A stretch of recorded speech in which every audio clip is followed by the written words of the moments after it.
ये रागानुगा क्या है, थोड़ा समझ लो। ये तो समस्त शास्त्रों वेदों का निर्विवाद सिद्ध सिद्धांत है कि भगवान श्री कृष्ण की प्राप्ति भक्ति से ही होगी। किंतु भक्ति दो प्रकार की होती है, एक वैधी भक्ति, एक रागानुगा भक्ति। संसार में दो प्रकार के लोग हैं, एक बुद्धि प्रधान और एक मनः प्रधान। कुछ लोगों को बुद्धि लगाने का स्वभाव होता है और बुद्धि के विषय को ही पसंद करते हैं, वे भावुक नहीं होते। और कुछ लोग भावुक होते हैं, वो बुद्धि के विषय को पसंद नहीं करते। तो भगवान ने इन दोनों प्रकार के लोगों के लिए दो प्रकार का मार्ग प्रशस्त कर दिया है। बुद्धि प्रधान वालों के लिए वैधी भक्ति और मनः प्रधान वालों के लिए रागानुगा भक्ति। क्या मतलब? वैधी भक्ति में वेद शास्त्र की विधि की अपेक्षा है, यानी शास्त्र वेद में जो कुछ लिखा है, वर्णाश्रम धर्म का पालन आदि, वो सब भी करना है। ब्राह्मण क्षत्रिय वैश्य शूद्र ब्रह्मचारी गृहस्थी वानप्रस्थी सन्यासी, इनके जो धर्म लिखे हैं वेदों में शास्त्रों में, उसका पालन भी करना है और श्री कृष्ण की भक्ति भी करनी है। तो उनको बुद्धि का विषय भी मिल गया, शास्त्र वेद का अध्ययन करें, समझें, फिर उसका पालन करें। लेकिन भक्ति करना कंपलसरी है, वो मेन है, प्राण है। वो थियरी का ज्ञान आवश्यक है, लेकिन केवल थियरी में ही रह जाए तो बहुजन्म यदि करे श्रवण कीर्तन तभु ना पाए कृष्ण पदे प्रेम धन। अनंत जन्म कोई साधना करता रहे, अगर मन का ध्यान नहीं लगाएगा भगवान में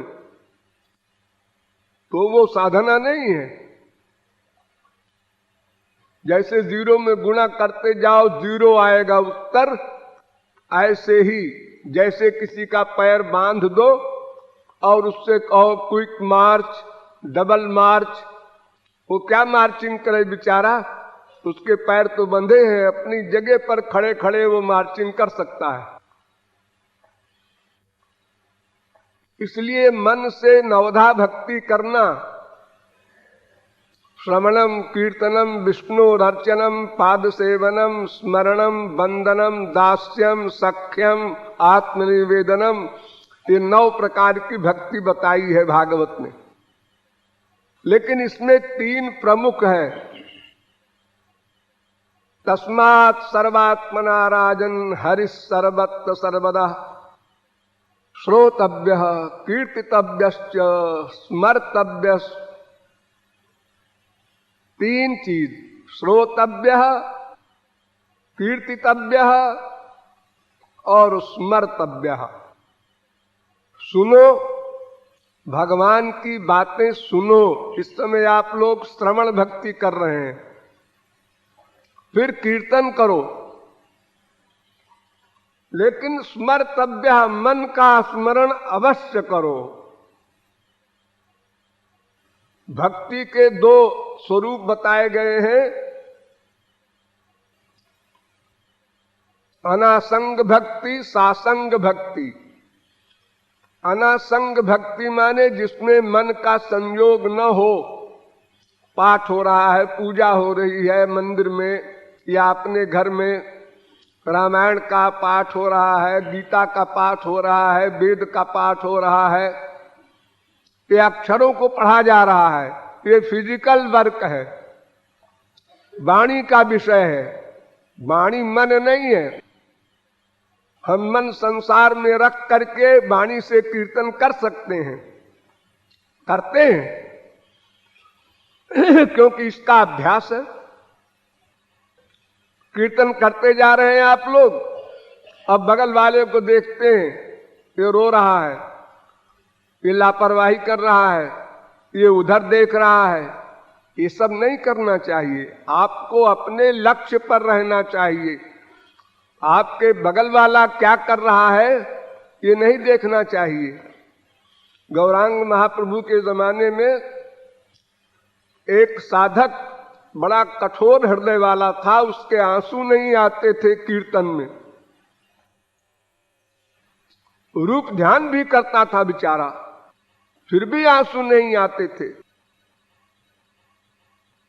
तो वो लाल मिर्च की पोटली बना के ले जाता था और सबके पीछे बैठे और आंख में उसको ऐसे लगा दे तो आंख से पानी गिरने लगे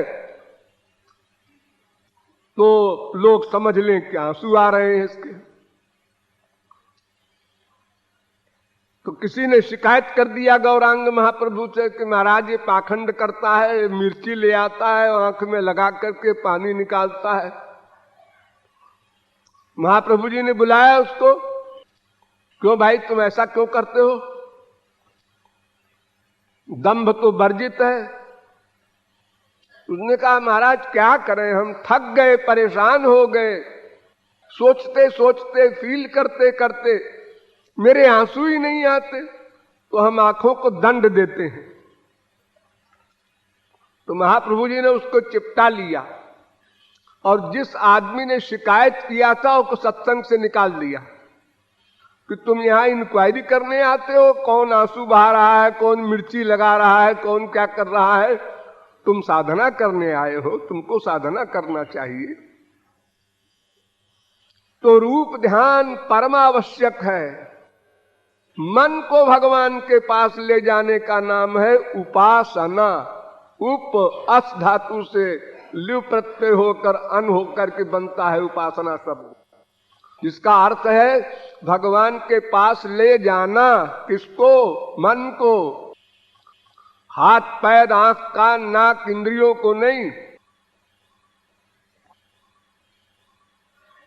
तो स्मरण सबसे प्रमुख भक्ति है, वो तो वैधि भक्ति वालों को भी करना पड़ेगा, लेकिन साथ में शास्त्र वेद की विधि का पालन भी करे। संसार से वैराग्य नंबर 1 परमावश्यक। वास्तविक महापुरुष गुरु की शरणागति नंबर 2। ये वैधि भक्ति में भी कंपलसरी है और रागानुगा भक्ति में भी। लेकिन रागानुगा में शास्त्र वेद की विधि का पालन नहीं करना है तो अपढ़ गंवार गृहस्थी में आसक्त ऐसे मनुष्यों को भी लाभ मिल गया। तो बेचारे कहाँ शास्त्र वेद पढ़ने जाएं, और फिर हजारों वर्ष में भी शास्त्र वेद का ज्ञान असंभव है। तो कोई महापुरुष मिल जाए और संक्षेप में ज्ञान करा दे हमारे काम के लिए, ये तो संभव है। लेकिन वेदों का अध्ययन करके उसको समझ करके और कोई पार चला जाए, असंभव है। वेद ने ही रोक दिया है। आचार्यवान पुरुषो ही वेदो। वास्तविक श्रोत्रिय ब्रह्मनिष्ठ महापुरुष के द्वारा मुझे समझना, अपने आप न पढ़ लेना कोई वेद को, कंफ्यूज हो जाओगे। ब्रह्मा नहीं समझ सका वेद को, भगवान ने अपनी शक्ति दी, तो और कौन दावा कर सकता है हम समझ लेंगे। तो शास्त्र वेद की विधि का पालन करते हुए मन से श्री कृष्ण भक्ति करे, ये वैधि भक्ति। और शास्त्र वेद की विधि का पालन न करते हुए केवल भक्ति के नियमों का पालन करते हुए गुरु की शरणागति में रहकर भक्ति करे, ये रागानुगा भक्ति। लेकिन एक बात सामने आती है कि भगवान की भक्ति करने जब हम चलते हैं तो भय लगता है। अरे भक्ति माने प्यार। हम संसार में माँ से, बाप से, बेटे से, बीवी से, पति से सबसे प्यार करते हैं, पड़ोसी से भी करते हैं, लेकिन वो हमारी कक्षा के हैं, इसलिए हम प्यार कर लेते हैं आराम से। लेकिन भगवान सर्वद्रष्टा, सर्वनियंता, सर्वसाक्षी, सर्वसुहृद, सर्वेश्वर, सर्वशक्तिमान है, और कहा हम फटीचर। तो हमारा साहस नहीं होगा भगवान से प्यार करने को। अरे अपना भगवान वाला रूप दिखा दिया अर्जुन को, गीता के आप लोगों ने पढ़ने में समझा होगा। अर्जुन डर गया, कांपने लगा, पसीना पसीना हो गया, धनुष बाण हाथ से छूट गया और कहा महाराज में भगवान नहीं चाहिए। फिर क्या चाहिए? आप मेरे सखा रूप में थे जब से पैदा हुए, बस सखा रूप में रहिए, ये भगवान भगवान हमको नहीं चाहिए, बाद आए हम। अरे जरा सा आपका बाप, आपका बेटा, आपका पति, आपकी बीवी कोई भयानक रूप धारण कर ले जब गुस्से में, तो आप डर करके घर छोड़ के बाहर चले जाते हैं। फिर भगवान के स्वरूप को देखने की शक्ति क्या है, जिसके एक एक रोम में अनंत कोटि सूर्य की वो टेम्परेचर है, कौन सह सकता है? दिव्य दृष्टि दिया अर्जुन को, तब भी उसका बुरा हाल हो गया। ऐसे तो देखने का प्रश्न ही नहीं है। तो रागानुगा भक्ति में भगवान ने नियम बनाया कि मुझको 4 रिश्ते में मान लो, दास्य भाव, सख्य भाव, वात्सल्य भाव, माधुर्य भाव। यानी हमको स्वामी मान लो, स्वयं को दास मान लो, मैं भगवान भगवान हूं, भूल जाओ, बस मैं तुम्हारा स्वामी, तुम हमारे दास। तो संसार में आप लोग सर्विस करते हैं, बहुत से लोग यहां बैठे हैं सर्विस वाले, तो वो हिसाब बैठ जाता है, हमारा एक स्वामी है, बॉस जिसे कहते हैं आप लोग, और एक हम उसके सर्वेंट हैं। और इससे ऊंचा भाव है वो हमारा सखा है, उससे ऊंचा भाव है वो हमारा बेटा है, हम उसके माँ बाप हैं, और उससे ऊंचा भाव है गोपियों का, जो सबसे ऊंचा है वे हमारे प्रियतम हैं, हम उनकी प्रेयसी हैं। दास्य भाव में अधिक पाबंदी है, जहां स्वामी का चरण पड़े वहां सेवक का सिर पड़ना चाहिए। भरत जी ने कहा था ना, सिर बल चलाऊ धर्म हस मोरा, सब ते सेवक धर्म कठोरा, सेवा धर्म परम गहनो योगिनामप्यगम्य। लेकिन ऐश्वर्य से वो अच्छा है, जो सहस्र शीर्षा पुरुषा वाला भगवान का रूप है, जिसको हम देख भी नहीं सकते। दास्य भाव में एकता हो जाती है, प्रभु तरु तर कपिडार पर, देखो एकता हो गई। भगवान राम वृक्ष के नीचे बैठे हैं और हनुमान जी वगैरह वृक्ष के ऊपर बैठे हैं। बानरों का स्वभाव होता है ना ऊंचाई पर बैठने का, पेड़ की डाल पर। अब दोनों अपने अपने स्वरूप को भूल गए हैं।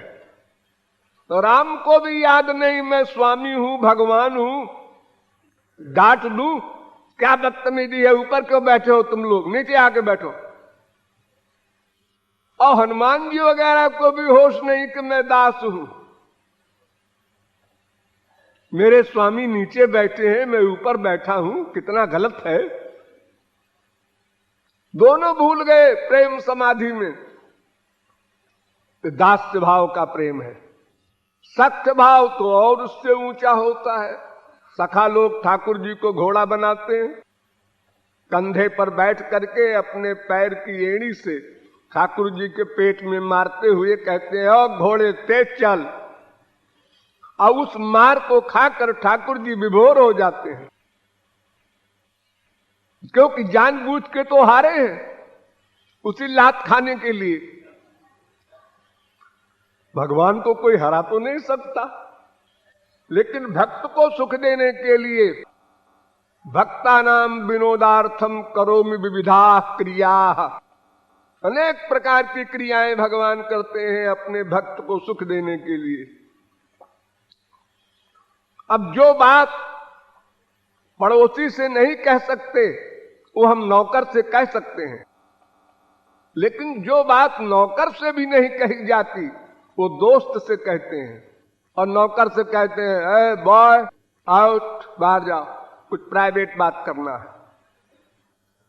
और जब इसके ऊपर आप गए वात्सल्य भाव में, जब माँ बाप से बात करते हैं प्राइवेट, तो वहां दोस्त भी नहीं रहता, अब और गहरा संबंध हो गया आपका।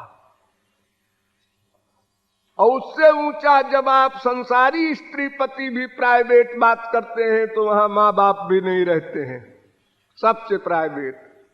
तो स्त्री पति का प्रेम तो बहुत छोटा सा है, ये प्रियतम प्रेयसी का प्रेम जो परकीया भाव का है गोपियों का, ये सर्वोत्कृष्ट है। तो इन चार भावों से प्यार करना है। और माधुर्य भाव जो अंतिम है उसमें ये लाभ है कि जब चाहो श्याम सुंदर को पति मान लो, जब चाहो प्रियतम मान लो, जब चाहो बेटा मान लो, जब चाहो सखा मान लो, जब चाहो स्वामी मान लो। चारों भावों का समावेश है माधुर्य भाव में। तो रागानुगा भक्ति में पहली शर्त शास्त्र वेद की विधि आवश्यक नहीं, दूसरी शर्त संसार से वैराग्य, तीसरी शर्त गुरु की शरणागति, चौथी शर्त भगवान की 3 प्रकार की प्रमुख भक्ति मन से करना, श्रवण कीर्तन स्मरण। और अंतिम शर्त है कि दास्य भाव, सख्य भाव, वात्सल्य भाव, माधुर्य भाव, इन 4 भावों से भक्ति करना, ताकि तुम्हें कोई परेशानी न हो। तुम ये ना सोचो वो बड़े हैं। आमार सामहीन अपना के माने बड़। गौरांग महाप्रभु ने कहा, भगवान को बड़ा मत मानो, अपने को बड़ा मानो। भगवान को बड़ा मानोगे तो प्यार न कर सकोगे। देखो, किसी का लड़का कलेक्टर है, कमिश्नर है, गवर्नर है, माँ उसको ये नहीं मानती। माँ तो अपना बच्चा मानती है, तभी डांट देती है, तुझे कभी अकल भी आएगी? अरे माँ, मैं गवर्नर हूं, पूरे प्रांत को संभालता हूं, मुझे अकल ही नहीं है। तू बेपढ़ी लिखी, तेरे अंदर बड़ी अकल है।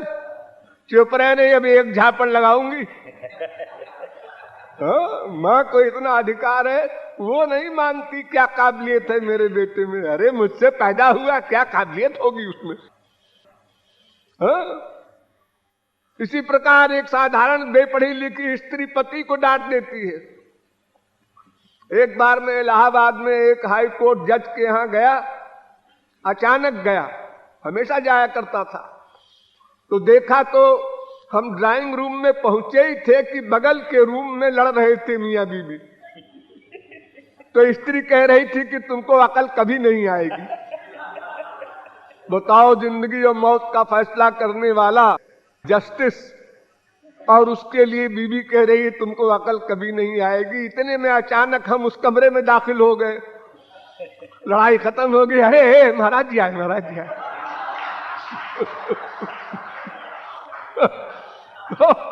तो हमने कहा, क्यों भाई, हम तो समझते थे कि तुम हाई कोर्ट जज हो, बहुत काबिल हो, आज मालूम हुआ। क्योंकि तुमको तुम्हारी बीवी से अधिक तो कोई जानता न होगा। वो 24 घंटे पास रहती है, तो हमको भी नॉलेज हो गई आज। तुम्हारे बारे में हमें बड़ा गलत ख्याल था। कहे महाराज जी, ये तो रोज का धंधा है, ऐसे कहती रहती है, क्या करें।